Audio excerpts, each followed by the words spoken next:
Mr. Jim Cummings.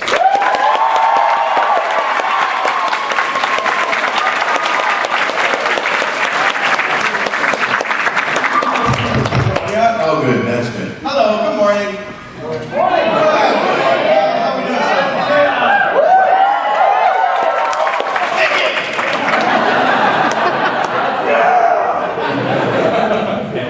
All right. Now, where were we? Oh, yeah. That's right. So here we are, all alone, together. And I'm pretty sure this is the part where I talk about things like how the heck I do what I do and stuff like that. And the problem is, I don't know. Just don't know. It's the bare naked truth is this is all the stuff that used to get me kicked out of class, you know. I mean, what can I tell you? I learned more in the hallway and in Sister Mary Agnes's office than in the classroom. And I mean, I actually did that thing in Peggy Sue Got Married where they. She went back in time or something. She was 16 and had to take an algebra test. She told the teacher, well, you know what? I happen to know for a fact that I'll never use this. I was stupid enough to do that in real life. And I told that to Sister Ellen Rose, and I said, I just am shooting for like the lowest D you have because I will never do algebra. And I was right, and so was she, and I failed. So I'm stuck doing this now, see? So watch out for Sister Ellen Rose and Ellen Rose. Probably not really good role model there. Anyway, you know, I would be the kid in the back of the classroom, you know, and Mrs. Cummings, we don't have dolphins here at St. Columba grade school. Maybe your mother and father would like to hear your dolphin. That would be fun, wouldn't it? And sure enough, it wasn't. So, you know, I just did it. I was always a kid. I was always in plays, and it was like, did you train? Probably just by accident, by being the annoying little weasel that I was. I was accidentally, you know, training or studying for it. You know, I'd be in the play, and you know, I'd be like 12, and I don't know. Instead of being the prince, I'd want to be the sorcerer. You know, because I think the sorcerer was having more fun. He was back in the cave, and he was conjuring, and he was doing bad English accents. So was I. Oh, why they're all from England. I think it's probably because they sound foreign, but we can still understand them. So I've always thought, anybody ever notice all the ancient Romans were from England? How could that be? Even the ancient Egyptians. I go, you've got to be kidding me. You're the Pharaoh? Yes, of course I'm the Pharaoh. Why are you talking like that? But, so, you know, that's what I did. And then, you know, I was a lifelong musician. Well, since I'm 13, I've been a professional. Because I got $10 to play at Our Lady of Mount Carmel Social Mixer something when I was 13. And I went, this is great! I got $10 for playing drums and singing songs I think for free anyway. So I ended up just kind of mixing that together because you know, I do a lot of singing too, and I joke around and say I'm a stunt singer.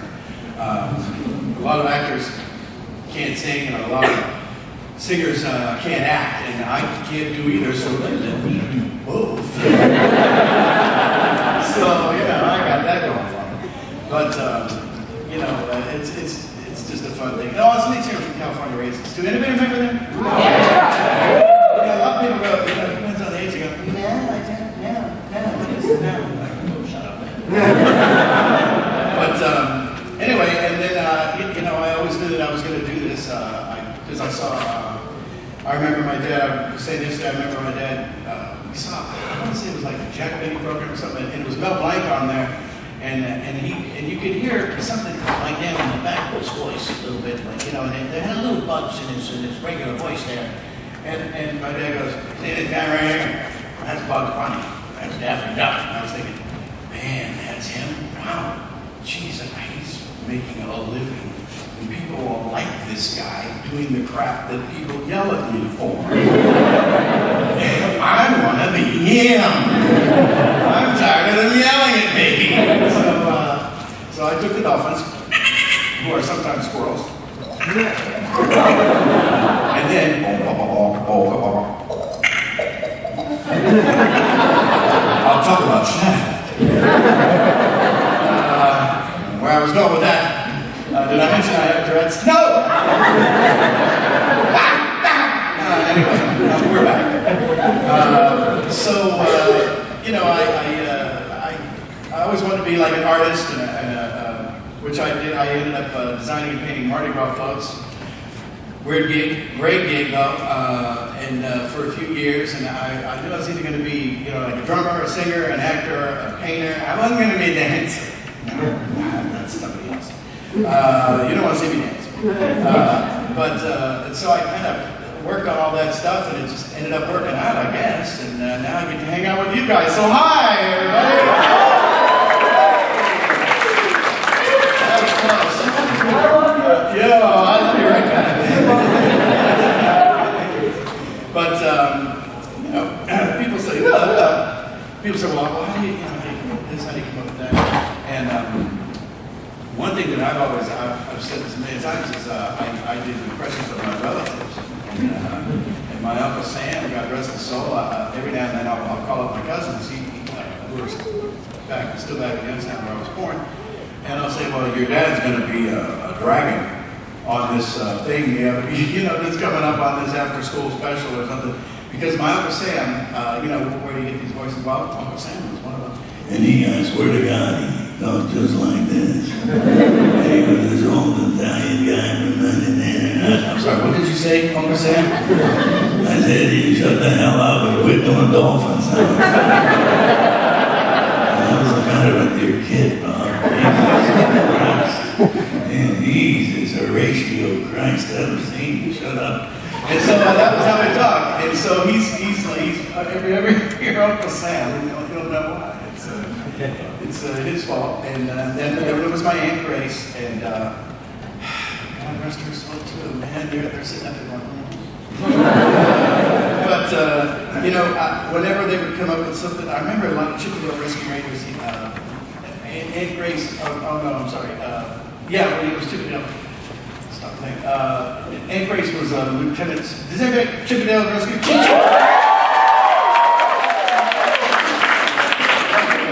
We'll be singing theme songs. Oh yeah, we're not doing this.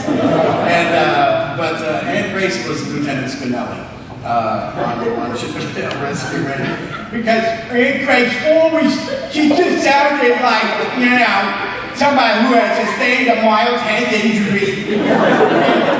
But she was there, you can understand her. But howsoever, I'm sorry, what are we talking about? You know, and so that was Aunt Grace, and that's just how she sounded to me. But it didn't sound exactly like her. But I knew it was her, and her kids, my cousins are probably crazy about the fact that I did that to her mom.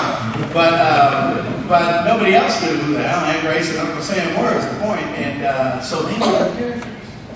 Bad impressions equal new characters.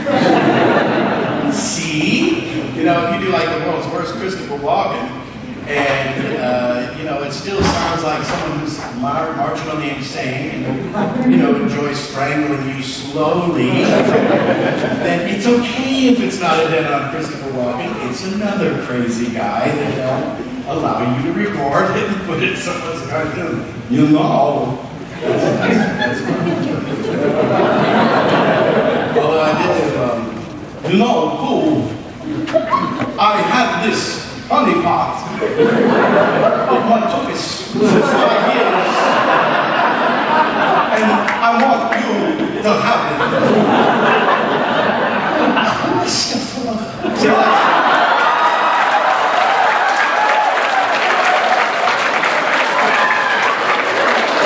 the wrong damn Christopher. Never confuse him with Christopher Robin. It's just not right. You had Walt Disney, somebody went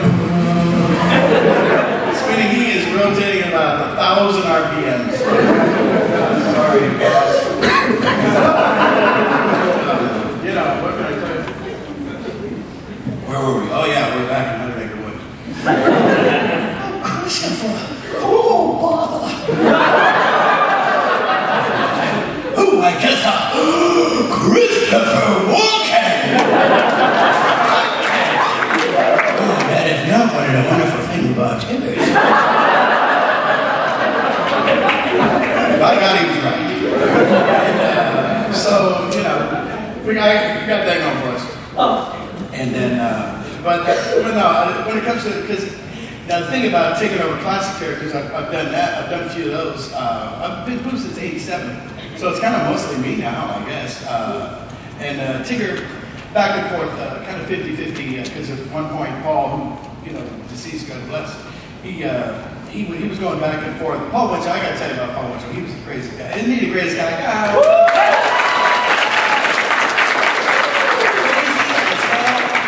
What a hell, man. I mean, you know, think about it. He was Knucklehead Smith, Tigger, and invented the artificial heart. It's a natural progression.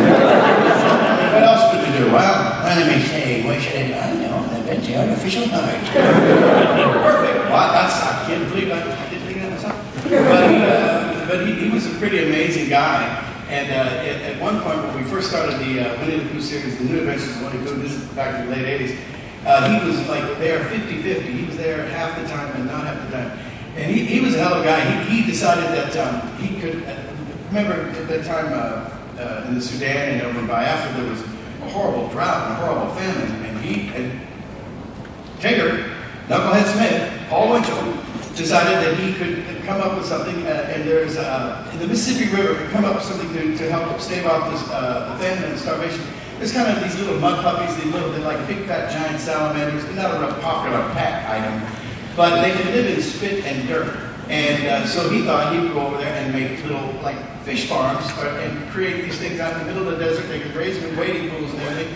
And he would go over there and he would get funding and he would do this. I didn't think it worked very well, but and then they would lose funding and say, you know, Paul, you're crazy. You should go back to America. And then I wasn't Tigger anymore because he was back. So you know, it was kind of like 50-50. But since then, I've been Tigger as well. And that's one thing when you're taking, see, the thing about it, it's like Tasmanian Devil, Mel Blanc's character. You have to, the thing is you have to sound just like it, and it's a sound first. Like Taz is like, you know, you can do an impression of it, but as long as you can go, that's Taz right there. Everything else grows out of that DNA.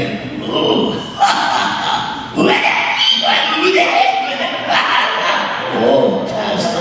And that's you're there. And we can all be Taz. There's a little Taz in everybody. We can all go. And so the idea with a classic character that's been established is to just sound like it. I think the first thing starts with sound like Tigger would, who would be, it's sort of like a falsetto with grains of sand on it. It's a little early for Pooh. Sorry, he's going to sound a little like Christopher Lloyd. But that's the first thing, and then you kind of have to maintain the character and the spirit of the critter. And then from there you can kind of make it your own. Like there's a lot of things I've done with Pooh that were never done before, but there were only like, I think 5 little shorts prior to, because they took off like 20 years between the 60s. The original Pooh, I mean, I was in the audience, you know, and quick side story, my little brother was a big Winnie the Pooh fan, and I was like 9 years older than him, so he was fair game. And I go, you know Pooh is crap, huh? You know, Winnie the crap, Winnie the crap. Also, now I'm Winnie the crap. Just shows to go yet. But, so there's that, but you know, and you just have to be true to the original character and then move forward from there. And but with the new characters, how you develop the new guys, like well, once upon a time there was a duck. And he was a pretty cool guy. I mean, that's about it. And you know, they send out the casting call, and me and everybody else in the world goes and joins in, and they go, first of all, it's not Daphne. looks a lot like that. No, he doesn't look at all like that. That's what I meant to say. He doesn't look at all. And it was kind of like the Scarlet Pimpernel and Batman put together. And the thing was, they didn't want it to sound like real cartoony, like rah, rah, rah, rah. It wasn't like it. No. We're going to be trying to be semi-serious with this guy because he's a detective and he's a superhero, but he doesn't have any powers. He's kind of more of a Batman superhero, a gimmicky guy, and he's very, very sarcastic, and he's very short-tempered, and what else? He is the terror that flaps in the night. He is the dog that splatters across the windshield of crime. Say it with me. And that wing! Yeah, that's what I'm talking about.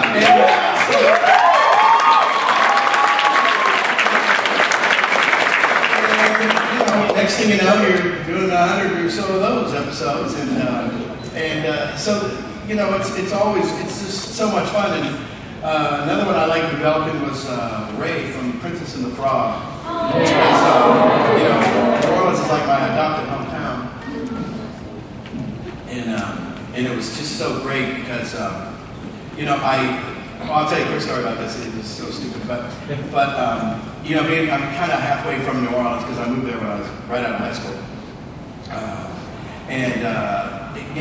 I'm a foodie. I like to cook, and so it's got Zydeco music, it's got Cajun music, and I was a deckhand on a riverboat for a long time as a kid, and I would be like the only guy on the boat and they were all born in America, but English was their second language, and it's weird, the Cajuns down there. I mean, I would be there, and I would be like the only, first English speaker, and then now listen, boy, what you got down there going better. You got to put it on that boat thing over that stove like that. And then you get up there, you got to tie it off, right? Why are you standing there? And I'm so sorry, what the hell did you say? And all they asked me to do is go change the battery and tie it up to the front bars. I go, well, why did you say that? They go, that's what I told you, boy. Okay. I knew that Ray was going to be a Cajun, and he was going to be singing, he was going to be a Zydeco. And so they said you had to come and bring a Cajun love song to sing. And so I couldn't think of it, but then I remember that Leon Russell had a song on one of his albums, Carney, called the Cajun Love Song. So I showed up at the audition and I said, they go, well, did you bring, because it's a singing gig, did you bring some music? And I go, yeah, a Cajun love song. They go, good, which one? A Cajun love song. Yeah, I know, but what's the name of it? No, that's the name of it, a Cajun love song. Okay. So I sang that song and I did my little bit of Ray there, and quick aside, it ended up in the movie. Apparently it was on key, it was a cappella. And it was the one, oh, take a lead, come along, take two, we're back in the bayou around fishing time. And and while Ray is untying their tongues, that's him singing in there. And it was like literally the first words out of my mouth is Ray, and they put it in the movie. I was really flattered. I was so happy. And so they go, wow, you didn't stink at all. And I go, thank you, because that's always, you got that going for you. I went back and they called up my agent and said, well, you're pretty good, you didn't stink at all. And so we're not even going to call him back unless we have somebody else that's there. And see, here's the thing. My face isn't very famous at all, which is just fine. But, the voices can be, but a lot of times they have to hire somebody a face guy. Anybody can be good if you can use your face. But, so I joked around and I told her, I said, oh, so that's good. It'll be like in 6 months, it'll be me and against Harry Connick Jr. He's famous. And he sings. And then it'll be him on the Tonight Show or Craig Ferguson or whoever attacking the movie because he's got the face. So like 6 months went by, and I'm sitting there and my agent called me, oh, they're ready for your call back. It's just you and one other guy. And she goes, do you remember what you said back in January? And it's like June. And I go, no. She goes, remember about you and another guy? And I go, oh, get out. You go, yeah, you and Harry Connick Jr. I said, damn. Really? She goes, yeah. I said, he's over there now. I said, well, I'm going to let the air out of his gun. I'm going to look for a Louisiana license plate, and he's going to have code triple A. So I didn't. I'm just kidding, I slashed him. I have Stephanie. So anyway, for some strange reason, he probably got sick and I got the job. But it was great because it had everything I wanted. It had New Orleans and my two youngest kids are mixed race, black and white. And all I can tell you is when I saw Gracie was 4 at the time, and we're going down the hallway and I'm looking at these models. And Princess Tiana, I don't know if you remember, she starts off about 4 or 5 years old. You could not have told my daughter she wasn't Princess Tiana. There was no way. I said, yes, you are. Yes, you are, baby. You're dead right. Yes, you are. That's that. I'm her. I said, yes, that is right. And I said, if you don't give me this job, I'm kick your ass. Because you done stole the picture of my kid to use as if, and she looks just exactly like, I got a picture of it. There's a picture of her sitting in a hat box, and she looks just like, you never see the picture, it was only a model, it wasn't in the movie. But it looked just like her, and then it was like our family, and they go, well, Gracie's Princess Tiana. And then I added this little line about the squeeze box bug, when he first sings that, gonna take you down, gonna take you down. And I call her Lulu, and that's my other daughter's name. And so I snuck both my kids into the Princess and the Frog. So that was it. And here I thought it was sitting long way to go. But anyway, that's kind of the way that I've always done it. You take the visual of the guy. I mean, like Garfield wasn't the biggest guy, so he wasn't going to exactly sound like Pete there from the Mickey Mouse Clubhouse there. That would be ridiculous there, pal. And he's not going to sound like a little bear who likes honey, that's for sure. But he sounds exactly like a duck. I guess. I don't. Assuming. What can I say? So that's kind of, it's a little combination of that, and then you pour in some of your own annoying personality, and I have all these weird little characters, and here we are. So, yay! Does anybody have any questions about this? I'll just be treading all day long. Otherwise, should we segue into question mode? I don't know. Yes, sir. Yes. Have you ever had the chance, do you think you could reprise your role in Dr. Robotnik? Dr. Robotnik, only if they ask. It's like, no, I would turn them down. What do you mean?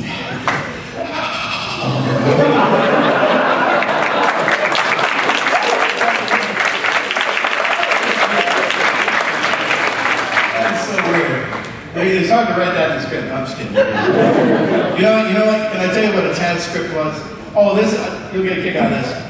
They would actually send scripts to my house. Now, I don't tell everyone. Go ahead, tell them. I never read them. I never ever read them, ever. Because I have an expression, I don't want to leave the fight in the gym. Whatever that means. But a lot of times, the first time that I'm reading it, they're being recorded. And they would actually send me, because I used to be Lurch on the Adams Family, it was X amount of years ago. And they would send me the script to read in advance. Lurch! And so I would read the script and it would say, ooh. I was, well, thank God they said this. I don't want to take that cold.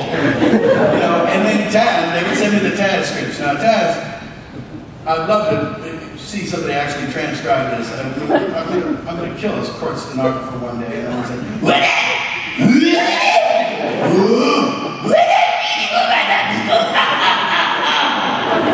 all she would get is H-A-H-A-H-A on the end, and that's it. But, so what they would do is they would write ampersand, exclamation point, funny thing, semicolon, colon, slash, colon, period, question mark?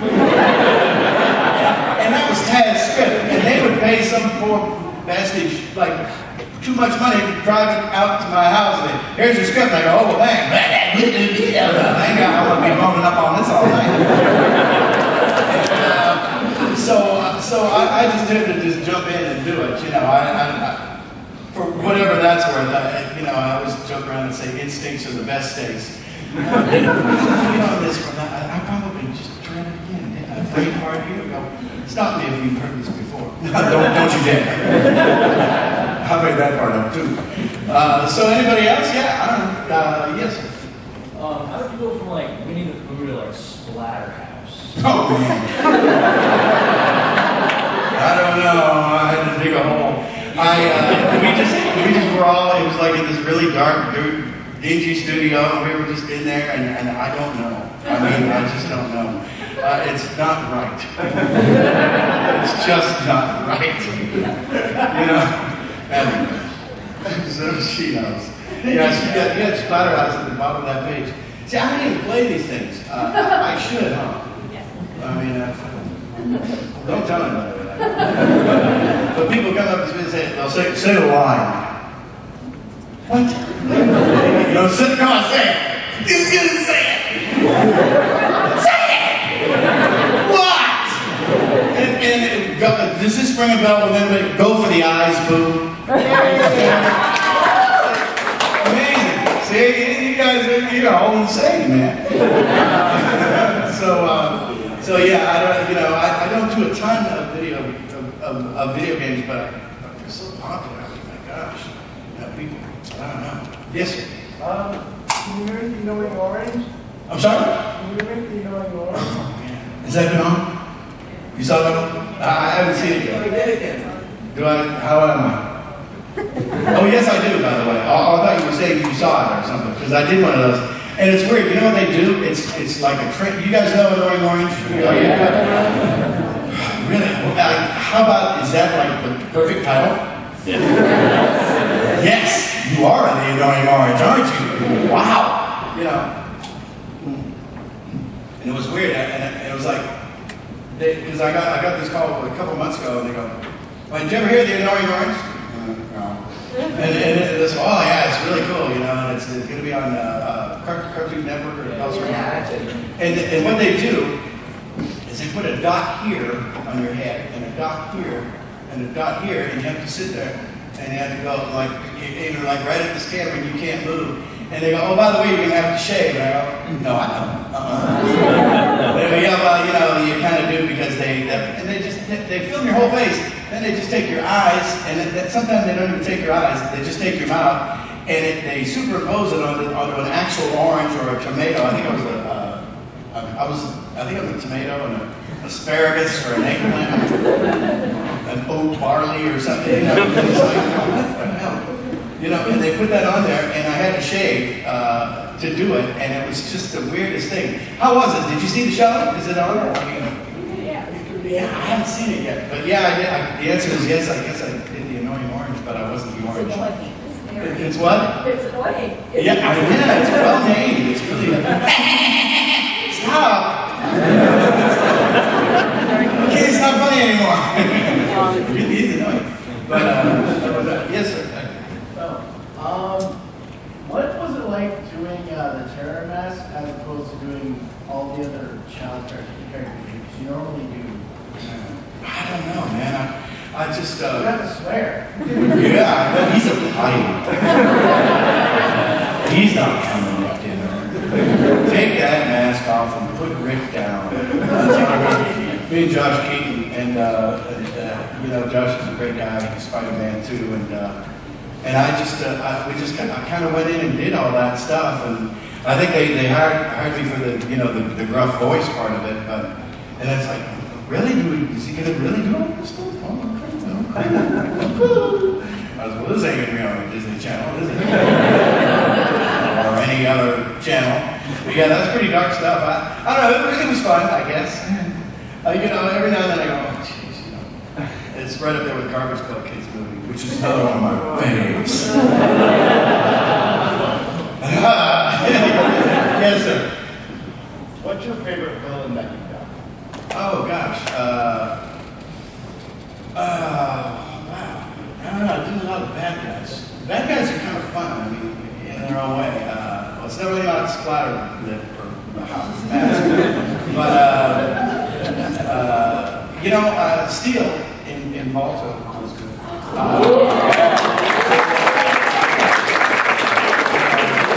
You know, it's always good.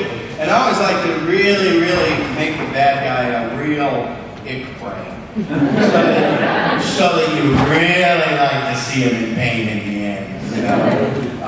There's one coming up, Zambezia, and it's from a South African animation company. It's really cool animation. It's kind of like a cross between the Madagascar stuff and, boy, I don't know how to describe it. It's really different. They're coming up with so many brand new styles these days. But it really, really, really looks good. And it's this fictional African nation in which I play this gigantic monitor lizard who eats bird eggs. And I come up with this plan to just, seize upon all the birds' nests and this and that. And of course, Samuel L. Jackson plays the good guy. So we're both playing against type as far as I'm concerned. But he's the good guy and I'm the bad guy. He can kick my butt by frowning.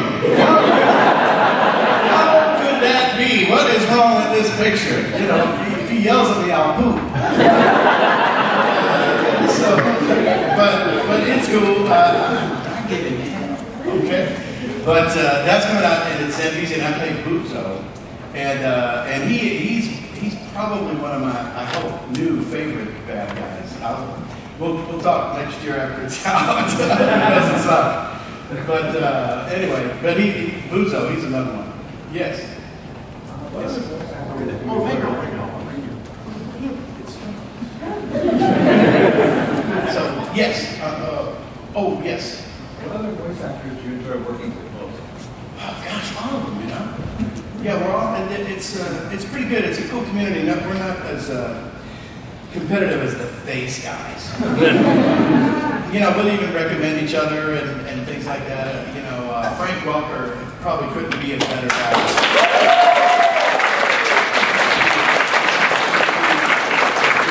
He's the best, and he's so quiet and so unassuming. I mean, he played touch football with Elvis. Come on.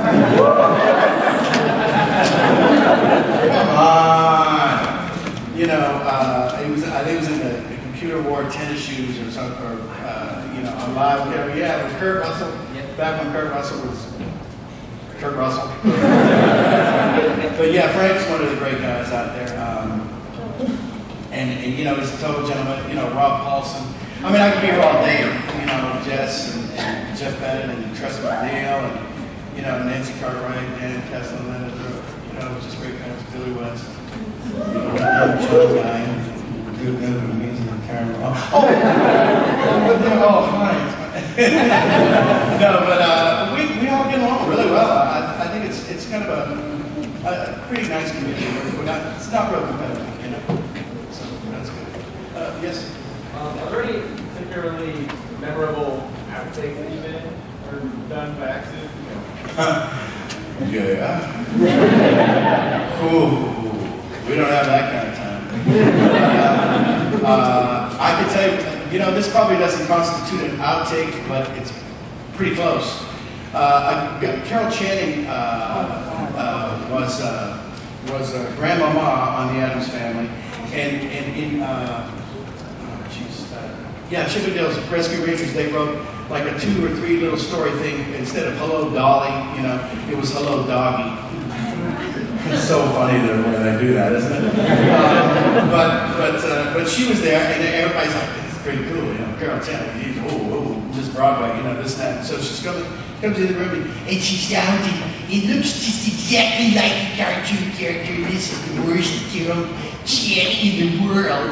But she walked in, and she had on this white, and it was the definitely the 80s, like 89 or something. So we all still had really hideous clothing. And sure enough, Carol was no exception. She walked in, and she had these big, padded shoulders, looked like people from Road Warrior. And so she comes in and, this is marvelous. This is real. Honey, can I sit here? And you do whatever you want. And so she's sitting right there. I mean, I was Monterey Jack, and it was kind of like a takeoff on the African Queen. We were going down the river in Monterey, and her character. And she's very animated. I mean, like actual animated. She had stopped, and she had to take off her 40 bracelets because she sounded like a marching band.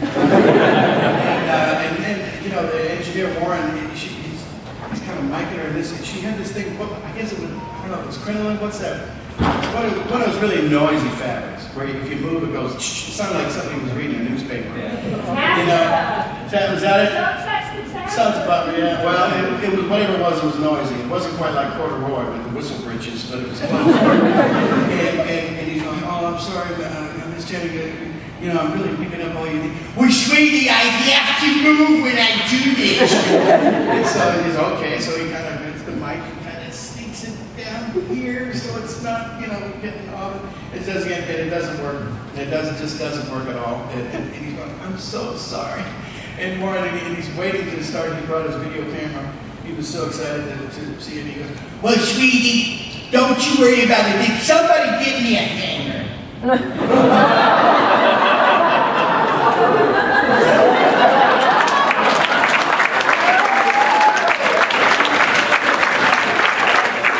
And I'm sitting there.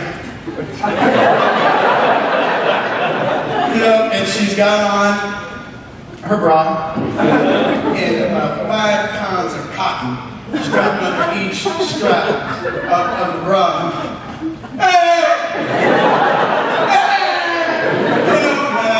I'm trying to purge it from my memory.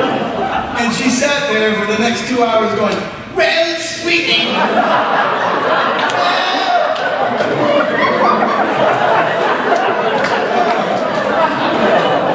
And Warren's standing there waiting to take his video of the great legendary Lady of Broadway.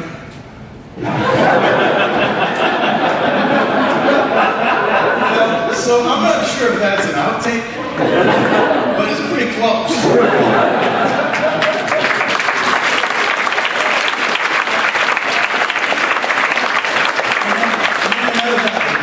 Thank you, Carol. These are another one. We're sitting there doing the Addams Family, and she'd have like 2 lines. And her husband, God bless him, he looked, I swear to God, he was thirsting hot. He wore an ascot and one of those really gay-ass blazers. You know, and he would actually sit like that, and he had an ascot on with a straight face. And he wasn't being ironic, he was dead serious. And so he would sit in there, and he was Mr. Carol Channing, and she'd be out there, and she was Grandma Ma, and she would do her 2 lines, and let's see, Rip Taylor, Edie McClure, Rob Paulson, Jeannie Elias, Pat Fraley, gosh, I don't forget about Nancy Lenari, and of course, John Heston played himself, which is pretty cool, you know, original Addams Family. And so Carol would do her 2 lines in the beginning, and she didn't want to leave the studio, but she was still like, you know, 85, you know, bless her, and she would get a little tired, so she would lay on the floor. Just lay on the floor. So we're all sitting around in the room, like maybe about the size of this area right here, you know, me, and then bing. Carol Channing on the floor, laying down, holding her script, just laying there with her head on the bed, and listening for like 4 minutes. And then the rest of the time, she was out. She was asleep. So, you know, Edie McClure was sitting there, oh, no, I don't need that.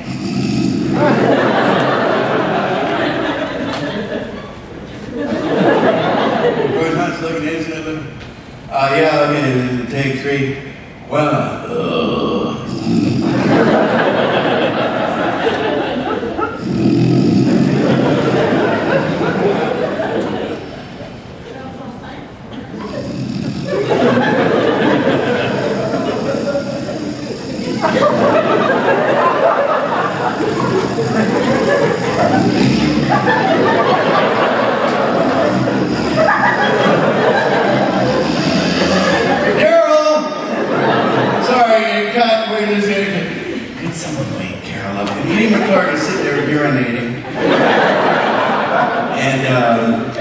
and sure enough, and she got, is it my line?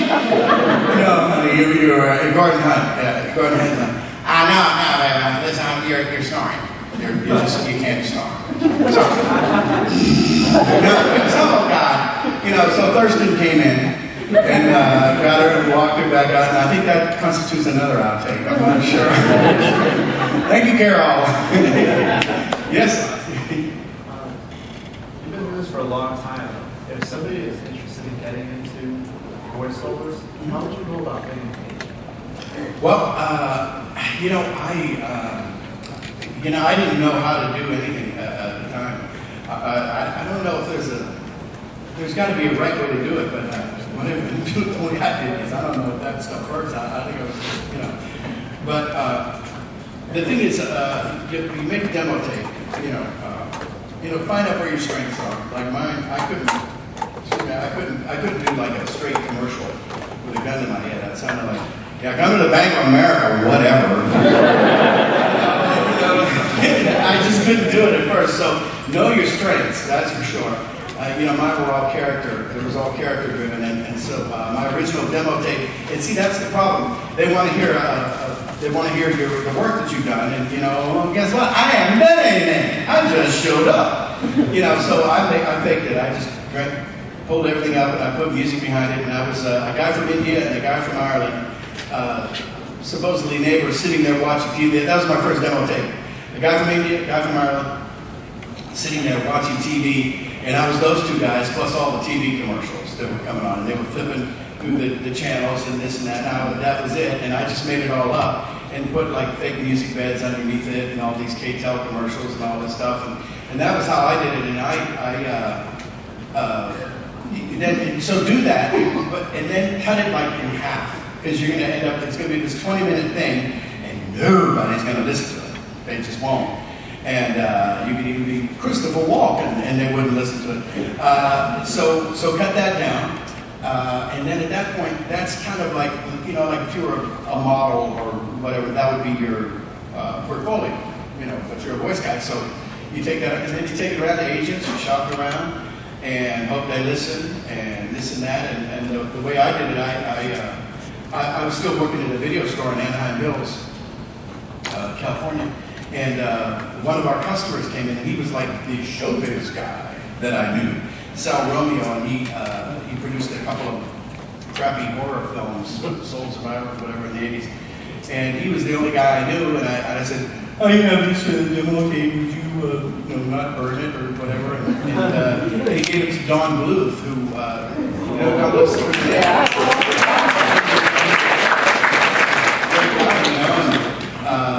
Which was very sweet of him, and I got a call a couple of weeks later, and this guy goes, "Well, you don't stink, but we're not doing anything right now, and I'll hold on to it." And that sounded like, don't call me, I won't call you, But he actually did pass it along to someone, and that's kind of it. It's kind of like a word of a mouth thing, I think, that kind of initially gets you going. And he sent it to a guy, Frank Brand, who was getting ready to do Dumbo Circus for Disney Channel. Disney Channel had just started up. They didn't have any programming, and they were putting on all these crappy little shows, quite frankly, in the beginning there. And I just lucked out. He said, he called me up, and he said, "I'm getting ready to do all these shows, and Don Bluth gave me this tape, and you don't stink, and you want to come up." So I went out, and I auditioned for Lion Over Lion. It was they had to get a lion in there because it was people in costumes. It was basically Timothy from Dumbo, but you couldn't have a gigantic mouse walking around, so they just made him a lion. And I was Lion Over Lion, Dumbo's best pal, and that was my first gig. And I just went up and auditioned on my day off, and he said, "Well, you don't suck." I'm so proud.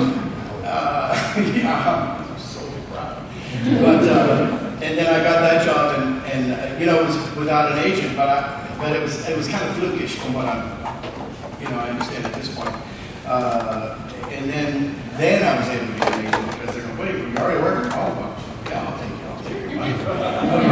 "Sure, And it's funny, we were doing 2 shows a week, and I was working like 60 hours, making whatever, and then I was working 8 hours, including driving time, and making about $250 a week more for those 8 than I was doing for the 60. And I said, "I'm going to do this." I'm really smart that way. But that is definitely the way to go. And then you shop that thing around, and you work on it, and you keep keep going. You know, go to workshops and like I said before, community theater I think is a great way to do it. And you're just developing chops. It's like if you were going to be a, you know, run for the Olympics, you'd be out running track or doing whatever it is you know you want to do, and just keep developing that and keep thinking about it and keep being a sponge. We're all sponges, and you know, like I said, bad impressions equal new characters, and so you know. But I think nowadays it's really getting so much harder to break into. I remember the movie Tootsie. There was a scene in there with Bill Murray and Dustin Hoffman. Well, there was a scene in there, and this is like the early '80s, and Dustin Hoffman's character was an actor, and I remember him saying to his agent he needed money. He goes, "I don't care, I'll even do voiceover." And I was thinking, I would love to do voiceover. Why is that the bottom of your barrel and my goal in life? So, you know, okay. You know, so just keep at it. You know, that's really the best thing to do. You know, and it takes. I always say it takes a full-time commitment to have a part-time career, right? Yes, Joe. Oh, we got that. Looks like we're in the home stretch. Yes, sir. Yes. Yeah. This is our last question. Yeah. We're having too much fun. I just wanted to, first off, I just wanted to thank you for being a big part of my childhood.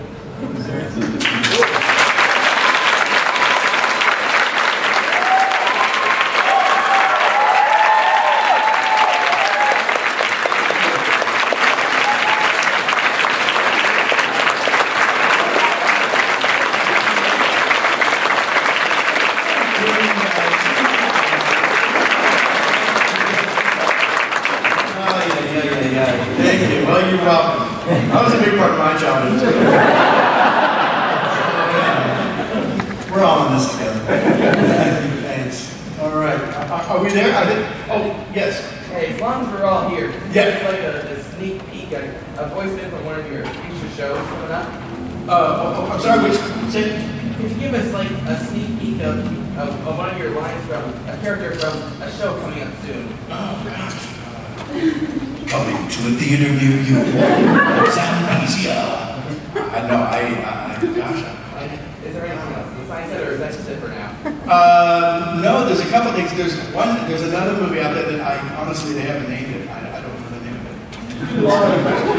What's that? The lumberjack chair. Oh,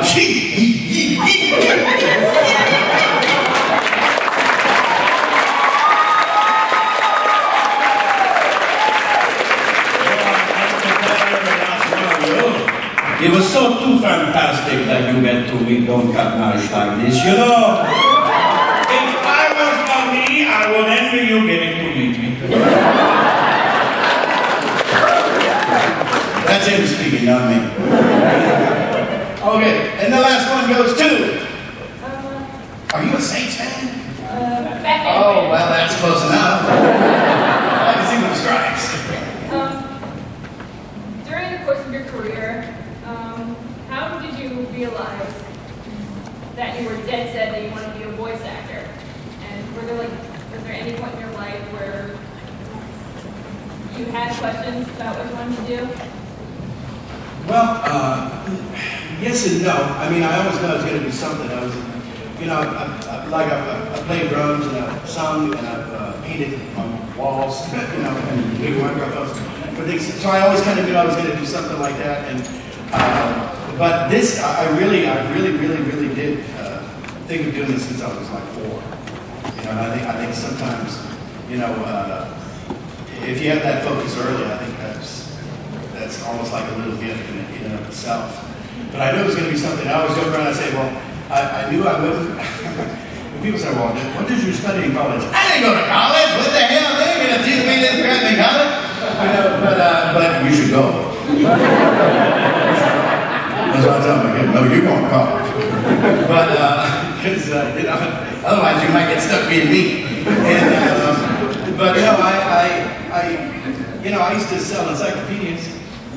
I was a decade on a brick road, worked in a steel mill. I knew those sucked. This is so much better, I can't even begin to tell you. But no, I always had that. I always knew I was going to do something very much like this. And for a while, I wanted to be an on-camera guy, and I did like 2 or 3 things. Can't tell you how boring it is. You know, this Paul Rodriguez special way back when, and all you do is sit. And you know, you wait, and then you do like 3 or 4 things, and then you sit some more. And I go, well, this sucks. You know, and but I mean, they paid you, but it was like, man, I could do like 5 sessions a day instead of this one really long, boring one where I'm sitting in a room. You know, you can only read you so many books. But so I guess, you know, long answer, short answer is that I always knew I was going to do something very, very much like this. This specifically for sure, but like I said, music or painting or something. But I'm not all that hot as a painter, so I'm glad I'm here. Thanks. Thanks, everybody. Thank you so much.